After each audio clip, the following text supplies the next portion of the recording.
Hello, my name is Gav Cross, and every Monday, just as I am now, at 9 o'clock, on Twitch, I read a supernatural story, just for you. I'm doing that right now, but then I'm popping it here. You should come along. Some lovely people. We meet some people, we have a chat about the story afterwards. Today, a content warning, there's going to be a spider, so look away from the screen now if you don't want to see a picture of a spider, an illustration. Today, again, I'm going to be reading from Night Terrors, The Ghost Stories of E.F. Benson. That's gone now. And I'm going to be reading you a story entitled The Bed by the Window. My friend, Lionel Bailey, understands the works of Mr. Einstein, and he reads them with the rapt, thrilled attention that more ordinary people give to detective stories. He says they are so exciting he cannot put them down. They make him late for dinner.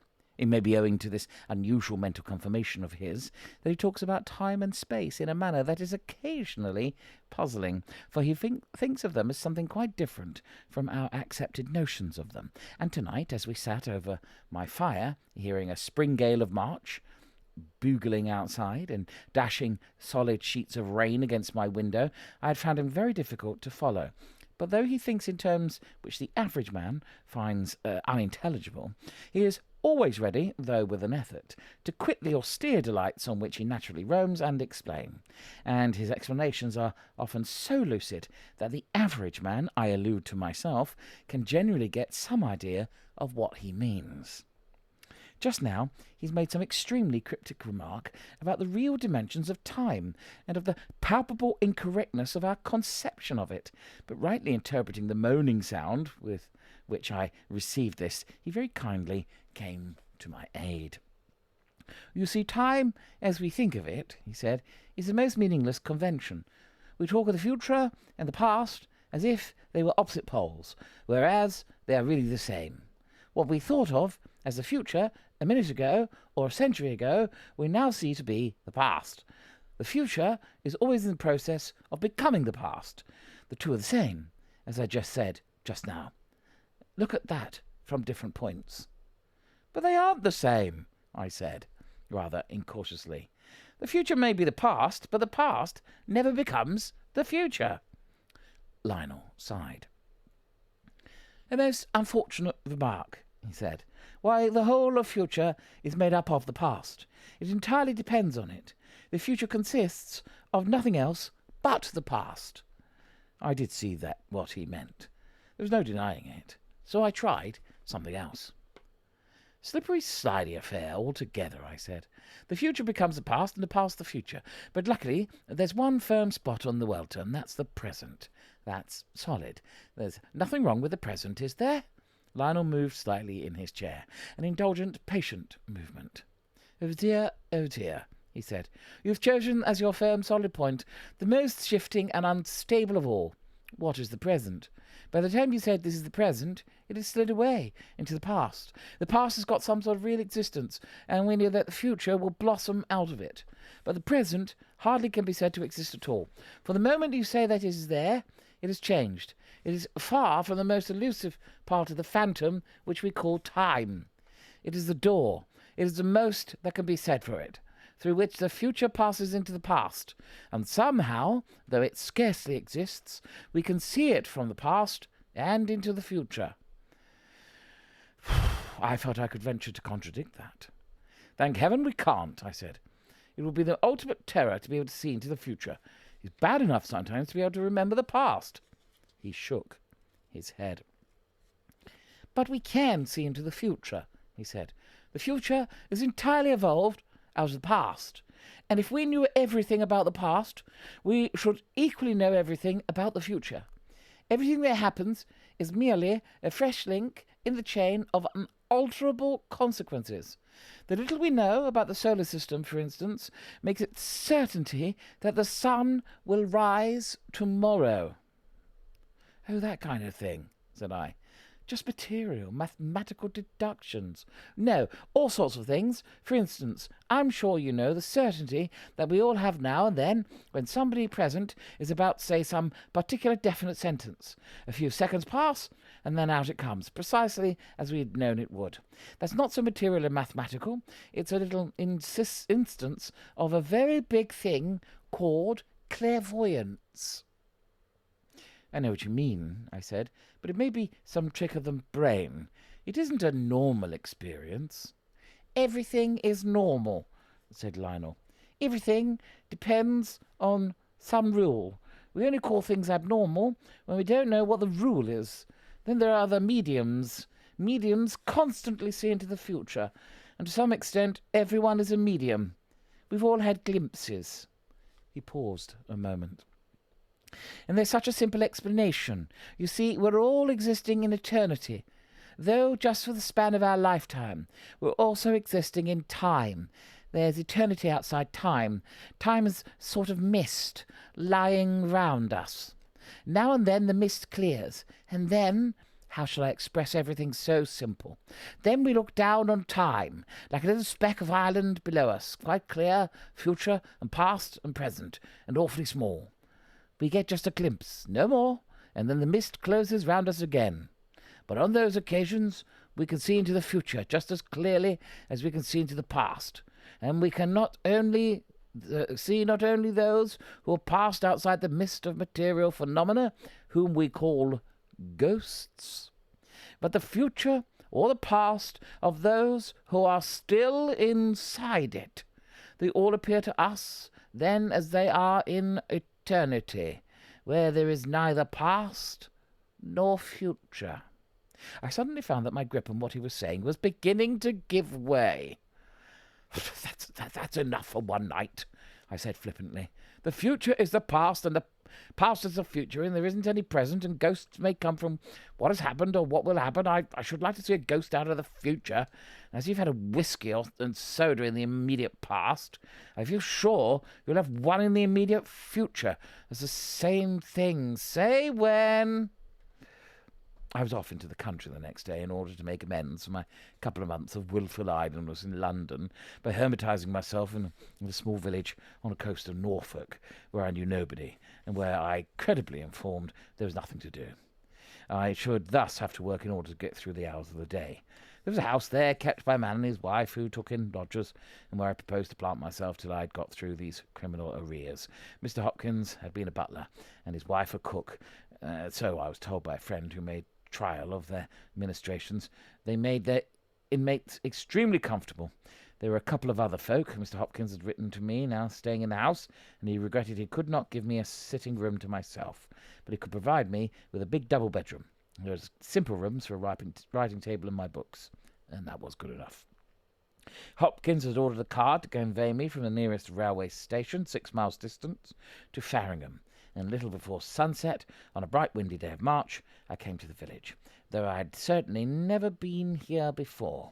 I had some odd sense of remote familiarity with it, and I suppose I must have seen and forgotten some hamlet which was like it. There was just one street lined with fishermen's houses, built of rounded flints and nets hung up to the dry walls on the walls of small plots in front, and a few miscellaneous shops. We passed through the length of this and came to the end, a much bigger 3-storied house, at the gate of which we stopped. A spacious square of garden separated it from the road, which espaliered pear trees bordering the path that led to the front door. Beyond, flat open country stretched away to the horizon, intersected with big dikes and ditches, across which I could see a mile distant a line of white shingle where lay the sea. My arrival was hooted on the motor horn, and Hopkins, a prim, dark, spare man, came out to see my luggage. His wife was standing inside, and she took me up to my room. Certainly it would do very well. There were 2 windows commanding a view of the marsh eastward, in one of which was set a big writing table. A fire sparkled on the hearth. 2 beds stood in opposite angles of the room, one near the second window, the other by the fireplace, in front of which was a large armchair. This armchair had a footstool. Under the table was a waste paper basket, and on it was one of those old-fashioned but convenient contrivances which show the day of the month and the day of the week, with pegs to adjust them. Everything had been thought out for comfort. Everything looked spotlessly clean and cared for, and at once I felt myself at home there. What a charming room, Mrs. Hopkins," I said. "It's just what I want." She moved away from the door as I spoke to let her husband enter with my bags. She gave him one swift, ugly look, and I found myself thinking, how she dislikes him. But the impression was momentary, and having elected to sleep in the bed by the fireplace, I went downstairs with her for a cup of tea while her husband unpacked for me. When I came up again and unpacking was over, all my effects disposed, clothes laid in drawers and cupboards, and my books and papers neatly stacked on the table, there was no settling down to be done. I had stepped in possession of this pleasant room as if I had long lived and worked in it. Then my eye fell on the little adjustable contrivance on the table for displaying the current date, and I saw that this one detail had escaped the vigilance of my host, for it was marked Tuesday, May 8th, instead of the true date, Thursday, March 22nd. I was rather pleased to observe that the Hopkins were not too perfect, and after twisting the record back to the correct date, I instantly settled down to work, for there was nothing to get used to before I left at home. A plain and excellent dinner was served some 3 hours later, and I found that one of my fellow guests was an elderly, sepulchral lady with a genteel voice who spoke but rarely, and then about the weather, and she had by her on the table a case of patients' cards and a bottle of medicine. She took a dose of the latter before and after her meal, and at once retired in the common sitting-room, where that night, and every night, she played long, sad games of patience. The other was a ruddy young man who confided to me that he was making a study of the minute freshwater fleas that infest freshwater snails, for which daily he dragged to the dikes. He had been so fortunate as to find new species, which would undoubtedly be called Pulex dodsonia, in his honour. Hopkins waited on us with his soft velvet-footed attention, and his wife brought in the admirable fruits of her kitchen. Once there was some slight collision of crockery in her tray, and happening to look up I saw the glance he gave her. It was not mere dislike that inspired it, but some quiet, deadly hatred. Dinner over, I went in for a few minutes to the sitting-room, where the sepulchral lady was sitting down to her patients and Mr. Dodson to his microscope, and very soon betook myself upstairs to resume my work. The room was pleasantly warm, my things laid out for the night. For a couple of hours I busied and buried myself.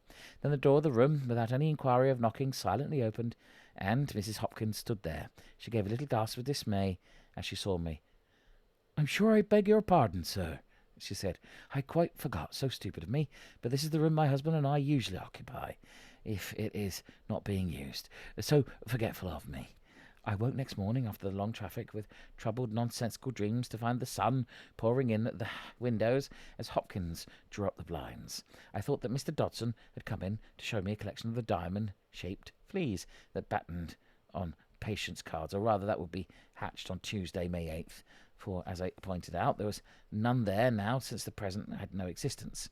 And then Hopkins, who had been bending over the bed by the window, apologised for being in my room, and explained that he could hate his wife more intensely here. He hoped that I had not been disturbed by him. Then there was a crack of some explosion, which resolved itself into a little rattle of the upgoing blind, and there indeed he was. I was soon out of bed and dressing, but somehow that farrago of dream stuff, concocted out of actual experience, hung about me. I could not help feeling that there was significance in it, if I could only find the clue. It did not, as is usual with dreams, fade and evaporate with my waking. It seemed to retreat into hidden caves and recesses of my brain, and wait in ambush there till it was called out. Then my eye fell on the date recorder on my table, and saw with surprise that it still registered Tuesday, May the 8th, though I would have been willing to swear that last night I had adjusted it to the correct date. And with that surprise was mingled a faint and rather uncomfortable misgiving. I involuntarily asked myself what Tuesday, what May 8th was indicated here. Was it some day in past years or in years yet to come? I knew that such a question was an outrage on common sense. Probably I imagined that I had screwed the cylinders back to present, but had not actually done so. But now I felt that this date referred to some event that had happened or was to happen. It recorded the past, or was it like a railway signal suddenly hoisted at night at some wayward station? The line lay empty, but presently, out of the darkness, would come a yell and a roar from the approaching train. This time, anyhow, there should be no mistake, and I knew that I moved the date back again. The day passed, slowly at first, as is their wont in new surroundings. Then I began to move with ever-accelerated speed as I settled into an industrious routine. I worked all morning, turned myself unwillingly out of doors for a couple of hours in the afternoon, and worked again after tea and once more till around midnight. My task prospered. I was well, and the house most comfortable. But all the time there was some instinct bidding me leave the place, or, since I successfully resisted that, to get through with my work as soon as might be and be gone. That strong, tonic air of the coast often made me drowsy when I came in, and I would slip from my desk into the big armchair and sleep for a while. But always, after these short, recuperative naps, I would wake with a start, feeling that Hopkins had come silently into the room. As I slept, and in some inexplicable panic of mind, I would wheel round, dreading to see him. Yet it was not, if I may so express it, his bodily presence which I feared, but some physical phantom of him, which had sinister business on hand in this room. His thoughts were here. What was that? Something in him that hated and schemed. That business was not concerned with me. I seemed to be but a spectator, waiting for the curtain to rise on some grim drama. Then, as this confused and fearful moment of waking passed, the horror slipped away, not dispersing exactly, but concealing itself, ready to emerge again. Yet, all the time, the routine of the well-ordered house went smoothly on. Hopkins was busy with his jobs, doing much of the housework, valeting and waiting at table. His wife continued to ply her admirable skill in the kitchen. Sometimes its door would be open as I went upstairs after dinner. I had a glimpse of them as I passed, sitting friendly at their supper. Indeed, I began to wonder whether that gleam of dislike on one side and of sheer hate on the other, which I fancied I'd seen, was not a fiction of my own mind. For if it was real, there would be surely some betrayal of the truth. A voice raised in anger, or a sudden shrill answer. But there was none. Quietly and efficiently the two went about their work, and sometimes late at night I could hear them pass to the attic floor above, where they slept. A few footsteps would sound muffled overhead, and then there was silence, till early in the morning I, half awake, heard the discreet movements begin again, and soft footfalls past my door on their way downwards. This room of mine, where for 3 weeks now I'd been so prosperously at work, was growing a haunted and terrible place to me. Never once had I seen in it anything outside the ordinary, nor heard any sound that betokened another presence, except my own, and that of the flapping flames of the hearth. And I told myself that it was I, or more exactly my fanciful sense of the unseen and the unheard, that was troubling me and causing this ghostly invasion. Yet the room itself had a share in it too. For downstairs, or out in the windy April day, or even just outside the door of the room, I was wholly free of this increasing obsession. Something had happened here which had left its mark, not on material things, and which was imperceptible to the organs of sight and hearing, the effect of which was trickling not merely into the brain, but filtering through it into the very source of life. Yet the explanation that a phantom was arising out of the past would not wholly fit, for whatever this haunting was, it was getting nearer, and though its lineaments were not yet visible, they were forming, with greater distinctness, below the veil that hid them. It was establishing touch with me, as if it was some denizen of a remote world that reached across time and space, and was already laying its fingers on me, and it took advantage of small physical happenings in that room to encompass me with its influence. For instance, one evening I was brushing my hair before dinner. A white, featureless face peered over my shoulder, and then, with an arrested shudder, I saw that this was only the reflection of that oval-looking glass on the ceiling, or as I lay in bed before putting out my light, a puff of wind came in through the open sash, making the striped curtain to belly before I could realise that the physical cause of it. There was a man in striped pyjamas bending over the bed by the window. Or a wheeze of escaping gas came from the coals on the hearth, and to my ears it sounded like a strangled gasp of someone in the room. Something was at work, using the trivial sounds and sights for its own ends, kneading away in my brain to make it ready and receptive for the revelation it was preparing for. It worked very cleverly, for the morning after the curtain had shaped itself into a pyjamaed figure bending over the other bed, Hopkins, when he called me, apologised for his attire. He had overslept himself, and in order not to delay further, had come down in a coat over his striped pyjamas. Another night the breeze lifted the cretonne covering that lay over the bed by the window, inflating it into the shape of a body there. It stirred and turned before it deflated again, and it was just then that the coal on the hearth gasped and choked. But by now my work was completed. I determined not to yield to the fear of my strange and troubling fancies until that was done, and tonight, very late, I scrawled a dash across the page below the final words and added the date. I sat back in my chair, yawning and tired and pleased that I was now free to go back to London next day. For nearly a week now I had been the only lodger in the house, and I reflected how natural it was that, dividing myself all day over my work and seeing nobody, I had been creating phantoms to keep me company. Idly enough, my glance lighted on the record of the day, the week, and the month, and I saw at once it showed Tuesday, 8th May. Next moment, I perceived that my eyes had played me false. They had visualised something inside my brain. For a second glance, it told me that the day indicated there was indeed Tuesday, but April 24th. Certainly it's time I went away, I said to myself. The fire was out, and the room rather cold. Feeling very sleepy and also very content that I'd finished my task, I undressed quickly, not troubling to open the window by the other bed. But the curtains were undrawn and the blind was up, and the last thing I saw before I went to sleep was a narrow slip of moonlight on the floor. I awoke. At any rate, I thought I awoke. The moonlight had broadened to a thick oblong patch, very bright. The bed beyond it was in shadow, but clearly visible. I saw there was someone sleeping.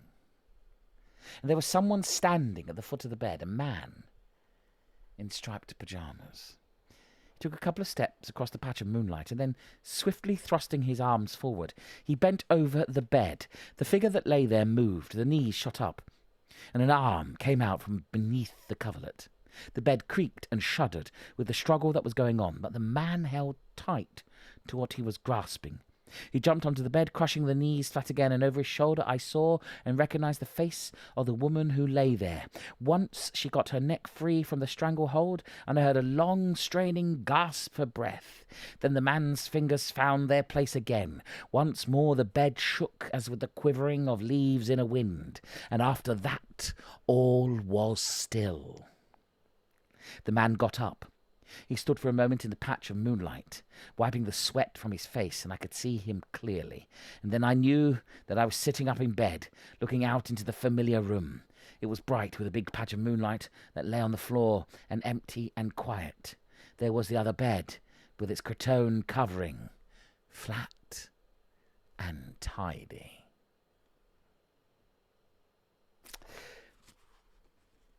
The sequel is probably familiar to most people as the Farringham murder.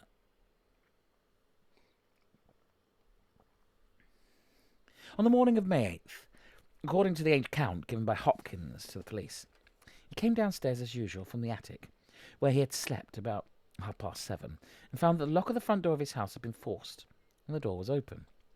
His wife was not yet down, and he went upstairs to the room on the first floor where they often slept together, when it was not being used by their guests, and found her lying strangled in her bed.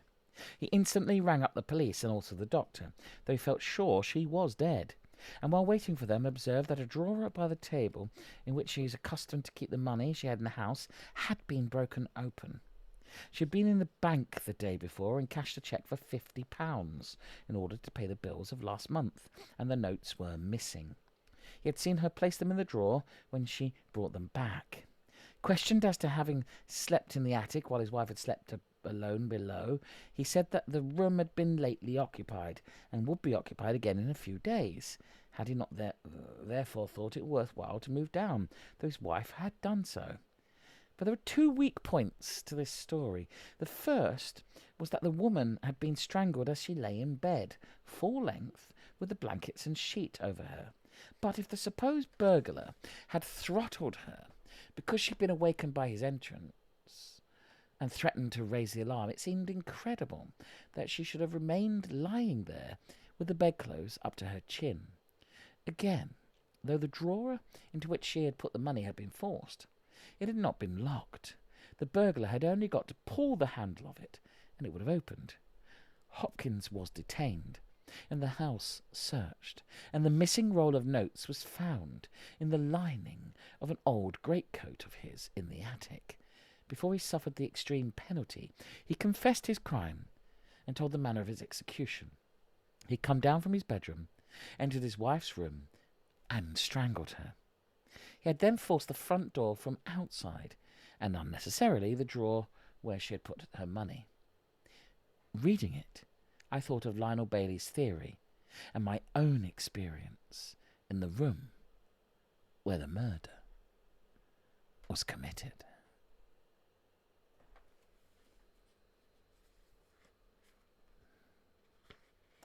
The Bed by the Window by E.F. Benson.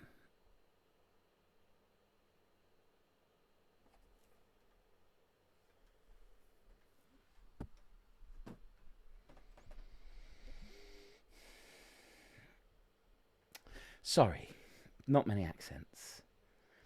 Sorry, Barry. Only one chance. I was trying to channel Patrick Moore at one point. Patrick Moore, who I loved. God, I love Patrick Moore. With Lionel. But no. Very few speaking parts. What did you think? Very intriguing story for me, considering the time it was written, and that time of Einsteinian theory of time and space, of how this is a timey-wimey, foldy story, but it's, probably from the 30s or 40s. Plus ça change. The fact that we've been set up to see a ghost from the future.